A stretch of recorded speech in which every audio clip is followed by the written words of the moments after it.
We continue to reflect during the season of Lent, and we also continue to showcase our gospel artists. Joining us tonight is none other than I-Am-Staccs, but we'll just call him Stacks tonight. Welcome to Access Now. Stacks is fine. Thank you for having me. Awesome. So during this season, if you had something to reflect on during the season of Lent, what would it be? Family.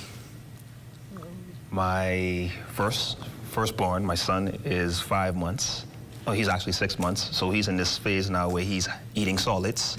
To me, that's a big deal. This is the first time I'm really watching it up close with a baby. So I'm extremely grateful for family, a great wife as well. So yeah, family. Amazing. So what got you started in your music journey? What made you decide you wanted to be a gospel artist? Well, I've been here a very long time. So this is actually my 15th year. Wow. Yeah, so when I was 19 years old, I was living a pretty chaotic, reckless life. And I just sat in my room and I just felt like an actual physical void. And I just was like, I don't know what this feeling is, but I guess God, if you are real, like take this life that I have and do something with it. And he responded, signs after sign after sign, and I started getting into the scriptures. And at that time, I was already doing music, but it was like music you wouldn't want people to be listening to. Like, definitely not my mama, definitely not my grandma, definitely didn't want them listening to what I was making. So this transition came with the choice to serve him, so I just gave everything over, and I guess you could say he sanctified it, or he's using it. Yeah, so yeah. Amazing. Now, so you've told us you're a family man, but what else do you do when you're not doing music? How do you spend your time?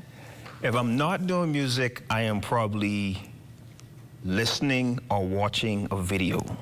Sports. They're gonna say that this isn't a sport, but you know, I've always been a wrestling fan, a wrestling guy. So if I'm not with family, I am definitely watching wrestling. People are gonna say it's not a real sport, but I guess I'm infatuated with the thought of being able to take characters and make them and then put them out there and see how people respond. So I like the storytelling the interactive. Of it. Yeah. That's cool, and I'm sure that's not what people are expecting. No, they're thinking, oh, you're watching these guys, it's, you know, it's not real, but I'm just... It's entertainment, yeah, it's fun. The thought of taking a person and being able to say, the people love you. Let's see how they will respond if we have you be a bad guy. And like literally to see people affected by this character's change, I'm like, this is good storytelling. I love it. So, yeah.